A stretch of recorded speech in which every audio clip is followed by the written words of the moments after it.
Ladies and gentlemen, the story you are about to hear is true. The names have been changed to protect the innocent. Dragnet is brought to you by Chesterfield, made by Liggett & Myers, first major tobacco company to bring you a complete line of quality cigarettes.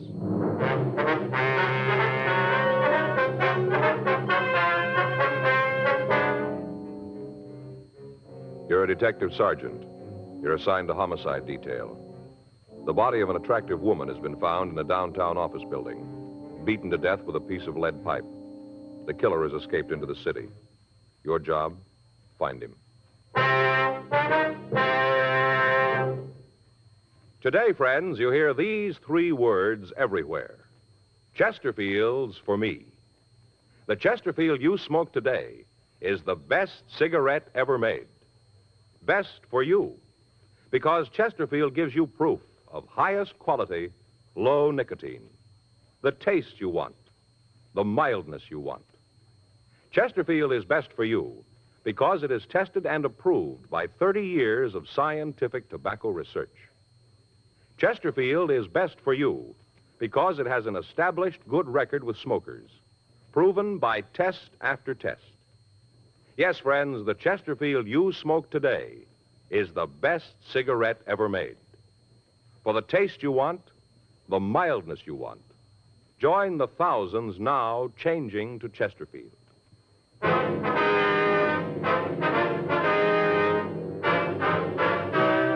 Dragnet, the documented drama of an actual crime.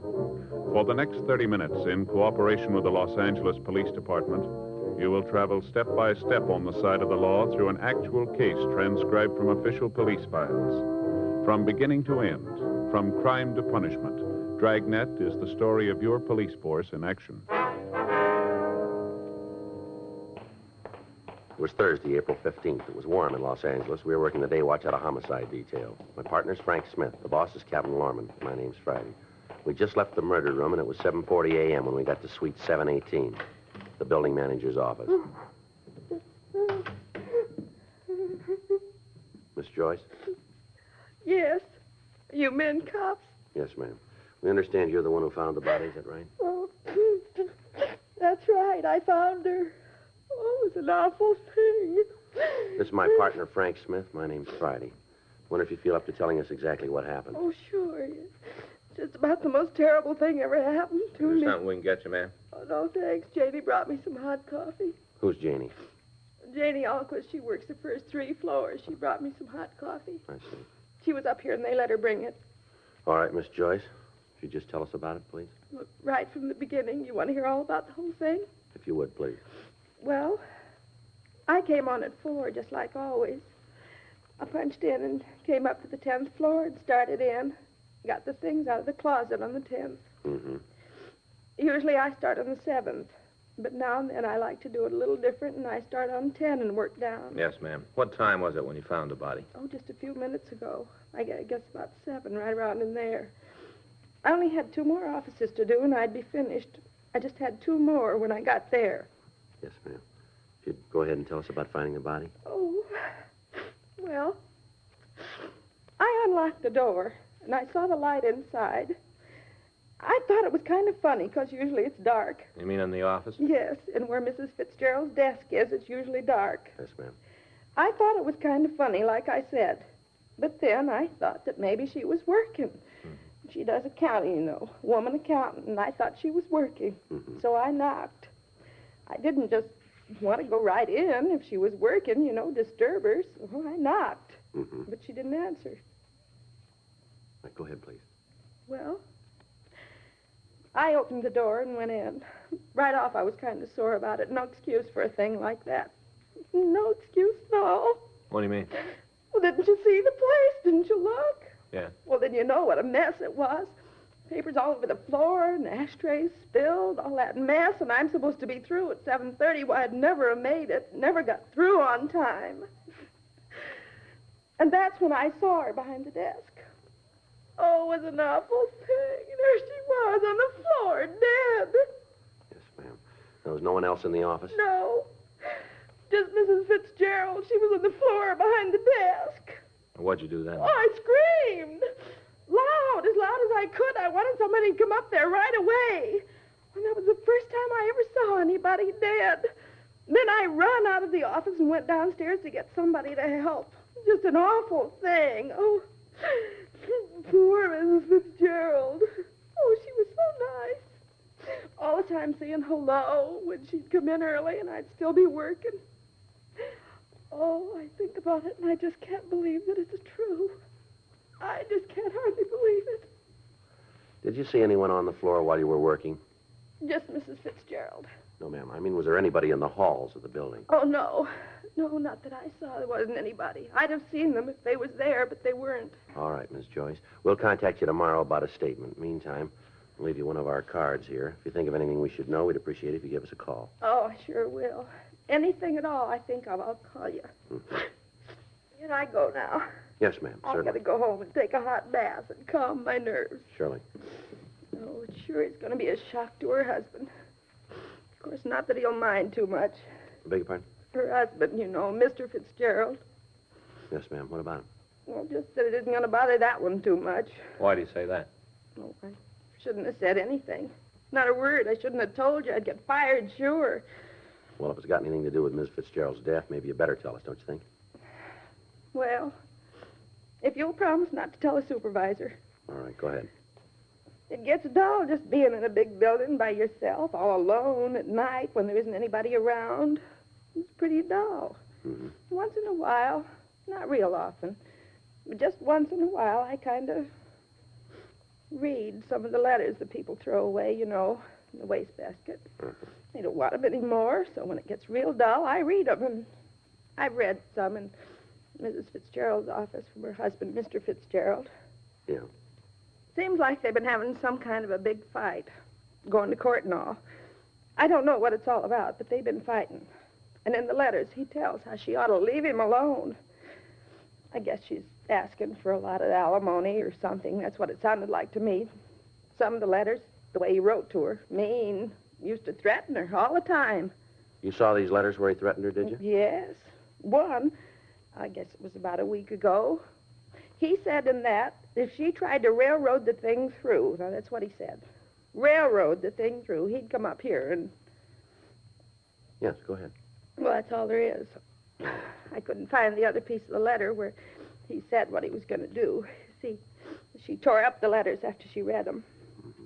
All right, Miss Joyce, thank you very much. No, I hope I helped. Yes, ma'am, I certainly have. I sure wish I could have found that other piece of the letter. No way of knowing what it said. Yes, ma'am. You suppose he really meant it? I don't know. We'll ask him.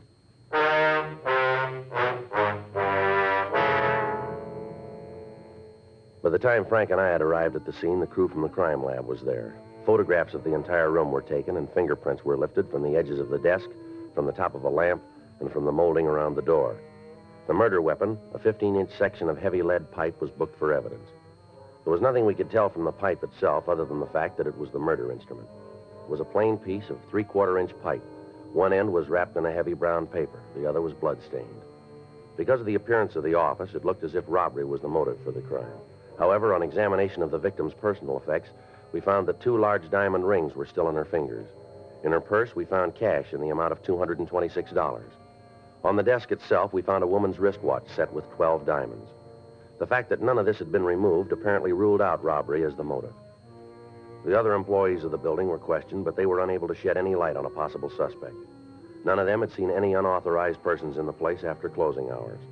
People on the street in the immediate vicinity were questioned. The only lead we were able to come up with was that at approximately 7:02 a.m., a newsboy had seen a short, stocky man walk from the office building entrance. Other than the brief description of the man's build, the witness was unable to tell us anything. An immediate broadcast was gotten out on what information we had. From a telephone book in the victim's desk, we got an address for her husband, Oscar Fitzgerald. It was a men's club located in downtown Los Angeles. Frank and I drove over to talk to him. Come in. Thank you. Thank you very much. Sit down. I'll call for some coffee. You fellas want some? No, no thanks. No, sir. You don't mind if I have some? No, you go right ahead. Room service, please. Kind of early for the cops to come calling, isn't it? Yes, sir, I guess it is. This is Mr. Fitzgerald, room 417. Would you please send up a pot of coffee? That's right. Oh, and send a large glass of orange juice, too, huh? Yeah, make sure it's cold. 417. Right. One thing I can't go is warm orange juice. Like a cigarette? Yeah, thank you. Now, what's this all about? What do you want to see me for? Well, when's the last time you saw your wife? Ada? Thank you. I guess a couple of weeks ago. Why? Well, can you narrow that down to a day? Why? Any special reason for me to? Well, we'd like to hear it. Well, let's see. I guess it was around March 30th. I can check it if it's important. Where'd you see her? With my lawyers, we had a conference to try and work out the divorce and settlement. What line of work are you in, Fitzgerald? I think you better tell me what this is all about before I answer any more questions. If this is some sort of trick Ada's trying, you tell her it won't work and she can get off my back. No, it's no trick. I think it might be better if you'd cooperate with us and answer the questions. All right, but I'm going to tell you going in that if you try to pull a fast one, I'm going to deny everything I tell you now. If you tell us the truth, you won't have any trouble. Now, where do you work? Right now, I'm between. What's that mean exactly? I'm an actor. Right now, I haven't got an assignment. Where'd you work last? Picture studio. Look, until you tell me what this is for, I'm not going to give you any names. Can you give us your movements for the past few days? Starting when? Well, let's try the day before yesterday. Okay, I got up and went out to see my agent. Of course, that was a waste of time. Hung around the office for a couple hours and then had lunch on the Strip. After that, I came downtown, saw a movie. I came home, took a shower, and then kept the dinner engagement. You prove that? If I have to, yeah. But you're getting no names until I know what's going on. All right, how about yesterday? What'd you do then? I got up and went out to my agent's. He told me he had a part on the fire. We went out on an interview. I was at the studio until about 4:30, and then we went back to my agent's office and had a couple of drinks. After that, I came back here, didn't feel too good, and I went to bed. Well, the man at the desk would be able to verify all that, would he? Yeah, just ask him. Fitzgerald, how'd you get along with your wife? Well, it's not any of your business, but I'll tell you. It isn't any secret. I hated everything about it. You ever have any fights with her? Not more than 5 a week for the past 4 years. You ever hit her? You know, people win money for answering questions on quiz shows. What happens if I answer the big Well, one? that depends on how you're going to answer it. We understand you wrote your wife some threatening letters now, is that right? I guess you could call them that, yeah. I told her to get off my back and leave me alone. Told her if she didn't, she was building more trouble than she could handle. Did you ever threaten her life? No. I'm not going to try to tell you that there weren't times when I could have killed Ada. There were a lot of them, but it wasn't worth it, not for her. What'd you argue about mostly? The divorce. I've been trying to get one for the last 4 years. Ada wouldn't see it.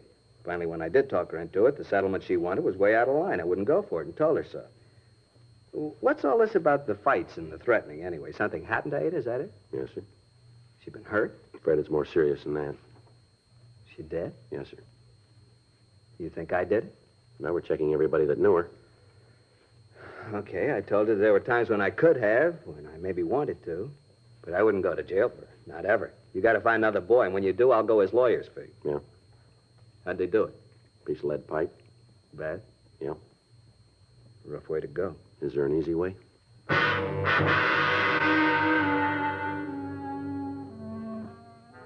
We made a preliminary search of the room, but we found nothing that would tie in the victim's husband, Oscar Fitzgerald, with the crime. We talked to the desk clerk, and he verified the man's story that he'd been in his apartment the evening of the killing. Fitzgerald made arrangements with us to attend the coroner's inquest, and Frank and I went back to the city hall. We checked with the crime lab on their investigation. Lieutenant Lee Jones told us that they'd been able to lift several partial fingerprints from the murder weapon, but that they were impossible to classify. He went on to say that the other prints that had been found at the scene were unusable as evidence, since it would be difficult to get enough points for identification. The other physical evidence taken from the office was of little use. A check had been made of the piece of pipe, but it was found to be of a common type and impossible to trace. Microphotographs had been made of the serrated edges, and these had been booked as evidence. We asked the stats office to make a run on the M.O. of the crime, and they told us that they would start through their files immediately. For the next 2 days, Frank and I talked to all of the friends and relatives of the victim, attempting to find a motive for the crime. From what we had to work on, the only plausible reason for the killing was either revenge or jealousy. None of Mrs. Fitzgerald's friends or business acquaintances were able to point out anyone with a strong enough reason to kill the woman. Monday, April 19th, Frank and I got back to the office after interviewing one of the victim's business competitors. Well, that's another one that didn't go anyplace. Well, seems like that's all we've been drawing on this one, doesn't it? Yeah. I'll check the book. All right. Anything come in from the stats office yet? No. Said they'd have the rest of the run for us this afternoon. First punch didn't turn anything. I got it. Homicide, Friday. Yeah, Jack. Anything on him? Sure. We're no place now. Well, no, anything's got to be. You want to give me that address? All right. All right, we'll check it. Good. All right, Jack. Thanks again. Bye. Jack McCready says he talked to one of his informants this morning. Guy came up with a couple of good things, maybe. Yeah? One of them's about a guy in the Olympia bar at 4th and Kohler. Fella's pretty drunk. Been doing a lot of talking down there. Something for us? Maybe. He's bragging about beating a woman to death with a piece of pipe.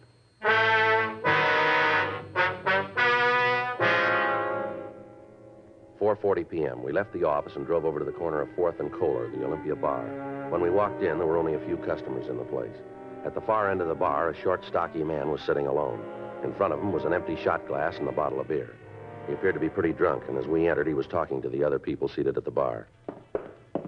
Any of you guys that don't believe it, you just come outside with me, I'll show you. Show you all, every one of you.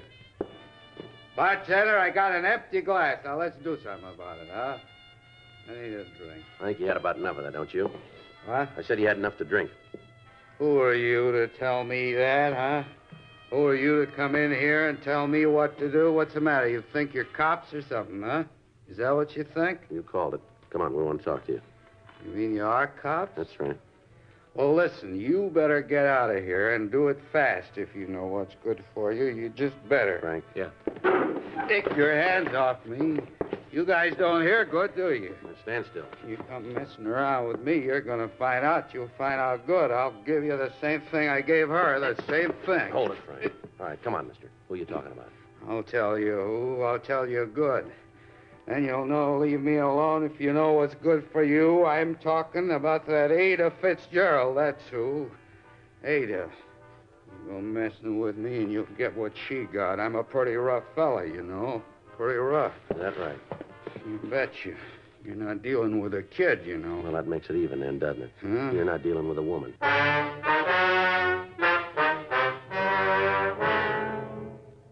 We took the suspect down to the homicide squad room. He identified himself as Carl Neely.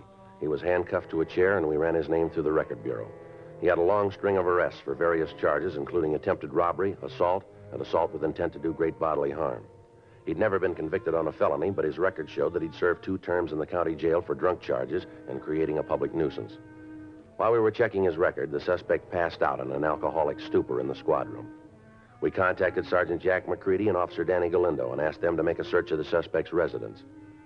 In going over the place, they'd found a blood-stained shirt and a coat. The garments were packed in a cardboard box that had been hidden under the kitchen sink. They were brought downtown to us along with an empty envelope found in the apartment. It had been sent to the suspect, Neely, and the return address on the back indicated that the letter had been sent by the victim's husband, Oscar Fitzgerald. We waited for the suspect to come to enough for us to question him. Frank went out and brought back some hot coffee. We tried to get Neely to drink some of it. 8:40 p.m. It's hot. All right, come on, try some more.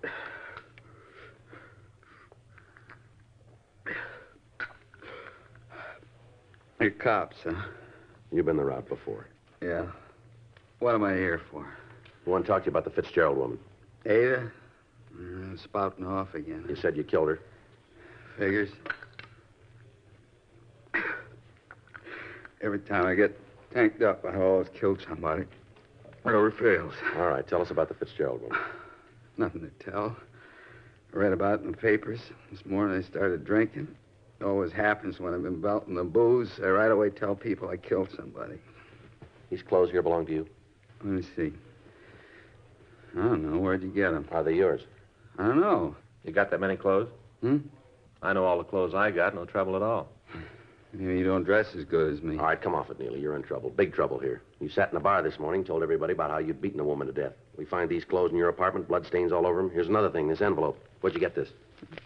Through the mail, like it says. You see the stamp? You know Oscar Fitzgerald? I don't get mail from strangers. Sure I know him. Is it a crime to get a letter now? What was in that envelope? I don't think that's none of your business. Well, we do. What kind of dealings have you got with Oscar Fitzgerald? Well, you still work for him? Doing what? I took care of the place when him and Ada were married, sort of a general handyman. When'd you see him last? I don't know, maybe a couple of months ago, around there, 3 months. And what did he find so important that he wrote you about it? Look, he loaned me some money. He sent me a check. It was a loan, huh? Yeah. Sign any sort of note for the money? Well, I endorsed the check. It said on it I was a loan. What are you guys trying to prove, anyway? You trying to tie me in with Ada's killing? You look good for it. Oh, you're off your rocker. I had nothing to do with it. Sure, you got me for drunk, but that's all. Your record makes you look good for it. Clothes we found in your apartment don't help you. You sure Oscar Fitzgerald didn't pay you to kill his wife? Be a lot better if you told us the truth here, Neely. I'm telling you the truth. It's right in front of you. All you got to do is open your eyes. It's there. Where'd the bloodstains come from? They're mine. Well, tell us about it. Well, I got in a fight with another fella. Where? A bar down on 7th. When? Wednesday. Last week? Yeah, last Wednesday. What time did you have this fight? Closing time? That'd make it about 2 o'clock, huh? That's when the bar's closed. Where'd you go after you had the fight? Went up to a friend's house and had a couple more drinks. Who's a friend? You don't know him. He's got no record. What's his name? I don't want him dragged into anything. What's his name?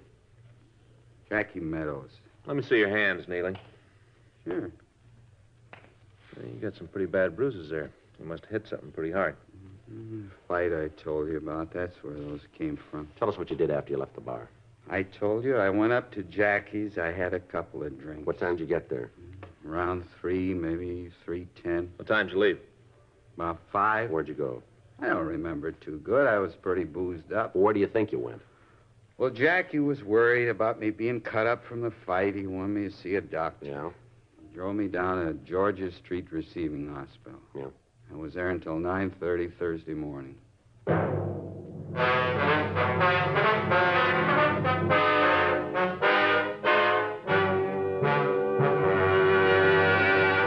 You are listening to Dragnet, the authentic story of your police force in action. World altitude records, world speed records, all part of Bill Bridgman's job as a supersonic test pilot for Douglas Aircraft. You read about Bill in Time magazine.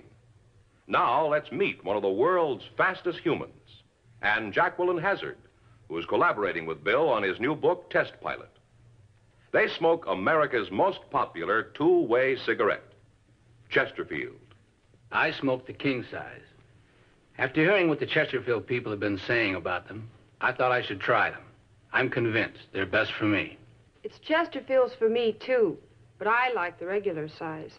Either way, they're everything Bill says, and they're really mild. You try Chesterfields. I think you'll find they're best for you. Yes, for the taste you want, the mildness you want. Join the thousands now changing to Chesterfield.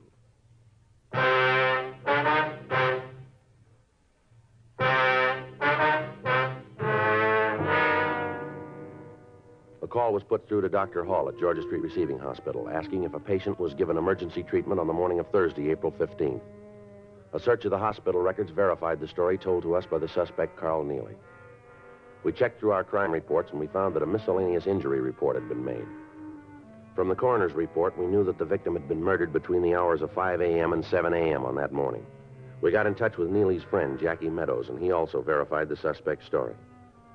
He was booked in at the main jail on a charge of being drunk in a public place, and Frank and I started checking out the remainder of the list that the stats office had given us. Originally, there had been 12 names on the list. We talked to 10 of them. The 11th, a Norman Sitkin, had a record of burglary, attempted robbery, and assault with a deadly weapon. He'd been arrested and brought to trial on a charge of murder 3 years previously, but he'd been acquitted. The circumstances surrounding his arrest were the same as those in the Fitzgerald case. The main reason he'd been released a free man was the testimony of his mother, who had sworn that Sitkin had been home with her on the night of the killing. When we went out to his home, we found that he wasn't there. We talked to his mother, and she told us that he'd been in San Diego for the past 3 days. Under interrogation, we established the fact that on the night of the Fitzgerald killing, Sitkin hadn't been at home, but that he had been in Los Angeles. We put in a call to the San Diego authorities and talked to Lieutenant Mort Gear in the homicide detail.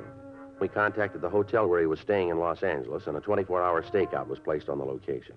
Wednesday, April 21st. Frank and I got back from lunch. Better put in a call to Mort, huh? See if they got anything on Sitkin? Yeah. You want to do it? Right. Okay.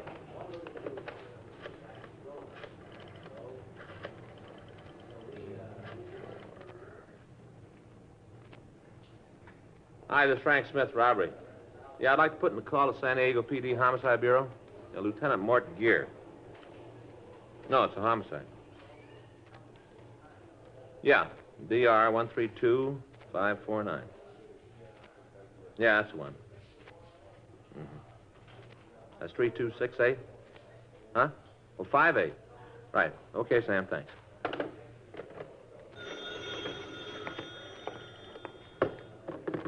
I'm on this one, Joe. Oh, sorry. Homicide, Friday. Yes, sir? No, that's right. When was that? Yes, sir. Right away. Cancel that call, Frank. What do you got? Sitkin just walked into his hotel.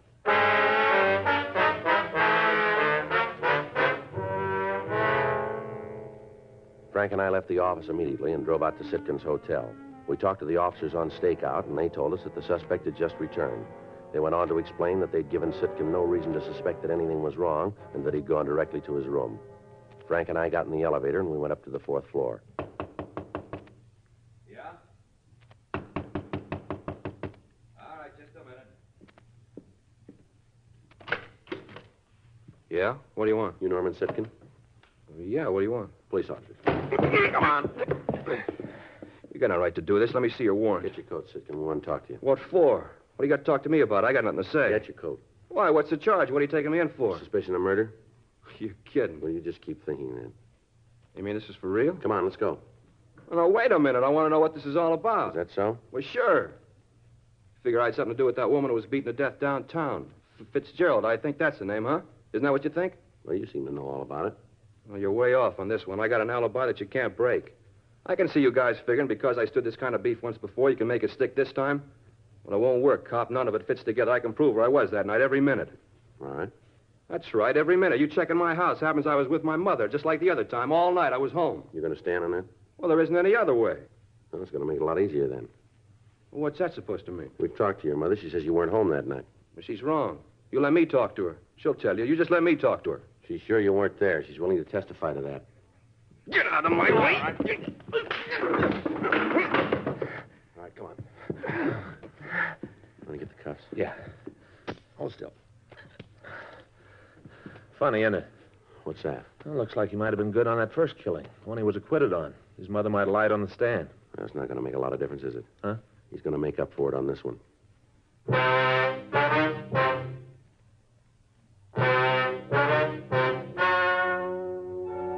The story you have just heard is true. The names were changed to protect the innocent. On August 17th, trial was held in Department 97, Superior Court of the State of California, in and for the County of Los Angeles. In a moment, the results of that trial. Now, here is our star, Jack Webb. Thank you. Earlier, George Fenneman told you exactly why the Chesterfield you smoke today is the best cigarette ever made. And best for you. Now, the rest is up to you. Get a carton or two for yourself. Smoke them and you'll say, as we do, it's Chesterfields for me.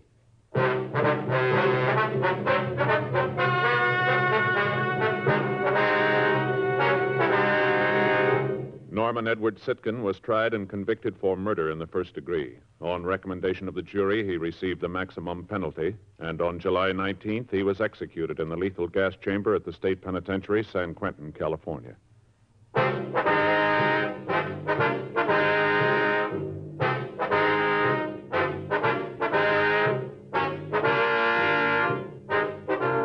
You have just heard Dragnet, a series of authentic cases from official files.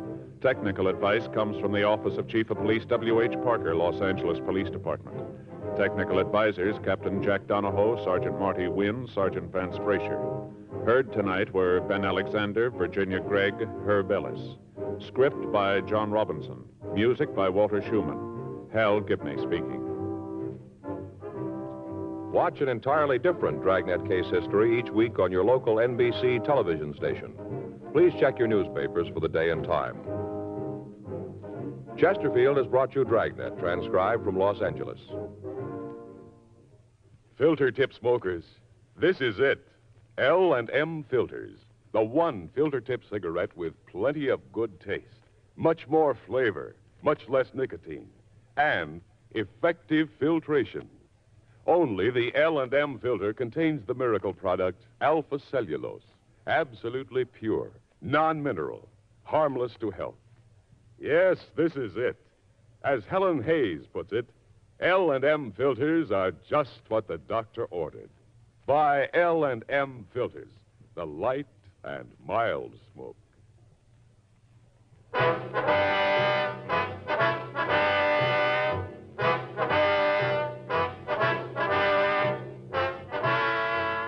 Hear Rocky Fortune following John Cameron Swayze and the news on the NBC Radio Network.